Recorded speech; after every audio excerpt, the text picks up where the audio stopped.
What will likely happen to real estate during the next recession? I can't see the future and I'm sure to be wrong, but I'll look at what happened in the past to make an educated guess.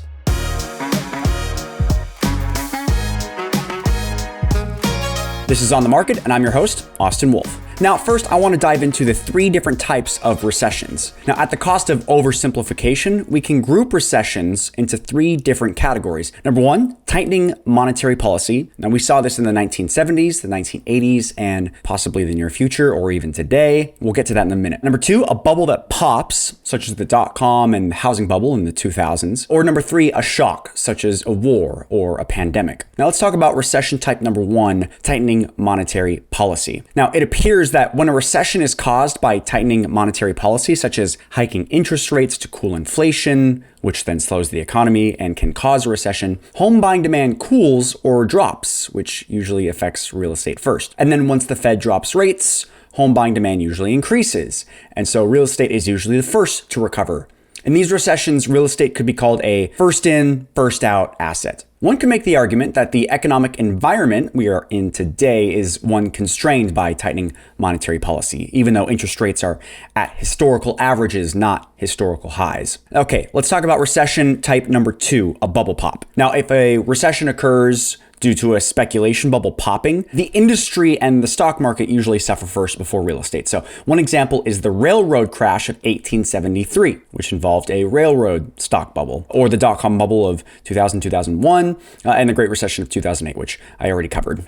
Now, if the next recession is due to another bubble of overinflated home prices, history tells us that home prices will sharply correct. It's also worth noting that real estate had a small dip in price in 2001, but bounced back quickly. Now let's talk about recession type number three, a shock. Now, if a recession occurs due to a shock, such as a war or a pandemic, usually travel and trade suffer first. Real estate can become a safe haven during these times. I want to take a brief interlude to talk about economic deflation. History tells us that home prices, along with other assets, can drop if we enter a deflationary period. This is where the prices of assets drop, but their debt remains fixed, which can cause a deflation downward spiral as business revenues may decrease, which then may cause businesses to deflate wages, which means people are paid less over time, which means they have less to spend on, so on and so on. And the last time we saw major deflation in the US was the Great Depression almost 100 years ago. So that's one that we don't have to talk about right now, but let's take a look at the previous 6 recessions to see how real estate fared. Let's talk about 1973, stagflation. This era of stagflation was due to forces like an oil embargo, stock market losses, and inflation. Now, real estate was not the first asset class to suffer, but suffer it still did. The average 30-year fixed mortgage rate was about 9.7% in the first half of 1974. Moving on to 1980, extreme rate hikes, mortgage rates hit about 17%, led to huge declines in home sales and a slight decline in prices. Sound familiar? Real estate was one of the first asset classes to get hit, while also was not the first asset class to recover, since the recession ended while interest rates were still high. And if we account for inflation-adjusted prices, the median home price didn't recover until 1986, 5 to 6 years later. Moving on to 1990, the savings and loan companies were deregulated in the 1980s, which led to risky lending practices on commercial loans and ultimately to the failure of over 1,000 banks and a wave of foreclosures for commercial real estate properties. In 1992, the stock market recovered first before real estate. It's also worth noting that there was a decline in inflation-adjusted home prices, which didn't recover until the year 2000. All right, moving on to 2001. While the stock market experienced a big decline, home prices did not. Investors shifted their cash to the safer asset of real estate. In addition, the Fed also slashed interest rates, which further fueled home buying. This is when real estate entered its speculative bubble era, which brings us to 2008. Now, this recession was primarily caused by speculation in the housing market, along with the subprime mortgage crisis, leading to the largest collapse of home prices in modern history. Although I think it's worth pointing out that home prices dropped even more during the Great Depression. So let's count our blessings that it wasn't that bad. And the most recent recession, 2020. Now, this was the shortest recession ever recorded. It was 2 months long, but its impact is still being felt today. Shock recessions can result in increased demand for real estate as it's seen as a relatively safe asset. Now, residential home prices saw their fastest growth in modern history, while conversely, office properties saw a major correction.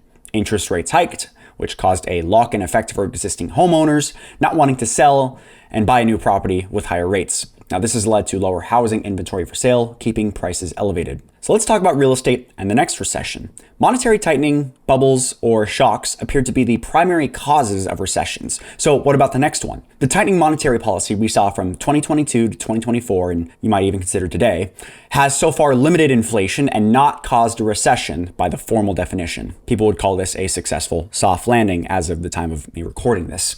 However, the Consumer Confidence Index dropped 7.2 points from February to March, and it's the lowest it's been since January 2021 when the country was still dealing with the pandemic. No one really knows what will happen, but I think what might happen to real estate during the next recession will depend on what kind of recession it happens to be. Now, if it's a shock recession, then real estate may be seen as a safer asset and prices may rise, unless the shock affects the land itself, such as a governmental instability or a war or a natural disaster. Now, we can already see investors fleeing to other safe financial instruments like the 10-year treasury since the start of 2025. Now, if it's a bubble popping recession, then unless the bubble is directly related to the housing market, home prices may be relatively unaffected compared to the broader market.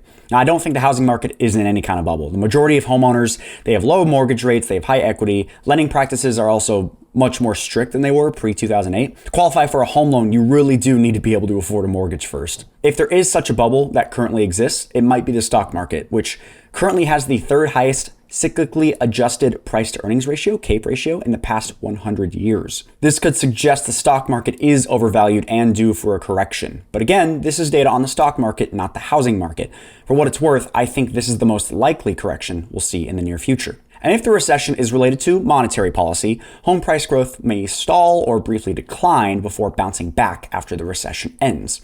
One can make an argument that we are currently seeing this or are about to enter into this kind of period, akin to the 1970s or 1980s. And perhaps the next recession will be a combination of the overvalued stock market correcting, which will mean low growth, and tightened monetary policy with the higher than 2010's interest rates, and higher inflation thanks to the tariffs. We might even see stagflation for the first time since the 1970s. So what are the takeaways? Now, we've seen the inflation-adjusted median home price drop by 4% during the 1973 stagflation recession, 8% in the 1980 recession, and 6% in the 1990 recession. And home prices didn't decline really after the 2001 recession, but instead dropped massively in the 2008 recession. And I think stagflation is a highly likely scenario for the coming years as of this writing. Again, from the combination of the stock market correction, elevated interest rates, and sticky inflation thanks to the tariffs. Now, I think now is not the time to be highly leveraged, and I'd argue against using the 3.5% down FHA loan, at least not unless the property is self-sustaining. I just predicted the future in a video, which means I'll likely be wrong. And for what it's worth, all recessions end eventually, and the inflation-adjusted value of real estate continues to steadily climb. Just make sure you can ride out the next cycle.